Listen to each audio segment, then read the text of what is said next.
Encountering printer error 1260 on Windows 11.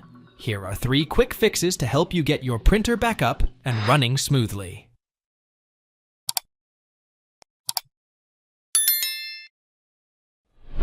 Press Windows key +I to open Settings. Click on Privacy and Security. On the right-hand side, click on Firewall and Network Protection.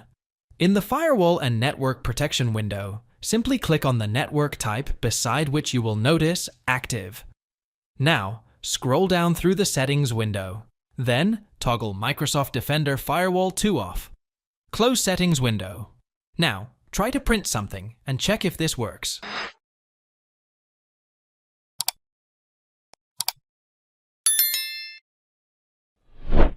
Press Windows key +R to open Run window. To run the Printer Diagnostics, type or copy-paste this run command and hit Enter. msdt.exe/id printer diagnostic. Once the printer troubleshooter window appears, click on Advanced. Make sure that the Apply Repairs Automatically option is checked. Now, click on Apply this fix to apply the fix. Finally, click on the Close the Troubleshooter option to complete the troubleshooting process. Reboot your computer.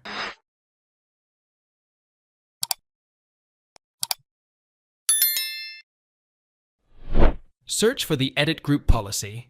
A simple click on the Edit Group Policy in the search results. Then you need to go here, User Configuration Administrative Templates Control Panel, Printers. Now on the right-hand side, double-click on Point and Print Restrictions. In Point and Print Restrictions window, set the policy to Disabled. To save the settings, apply, and then on OK. Once done, close the Local Group Policy Editor window. Reboot your device. After rebooting your computer, the printing device will work smoothly. Thanks for watching. If it helps, make sure to hit like and subscribe.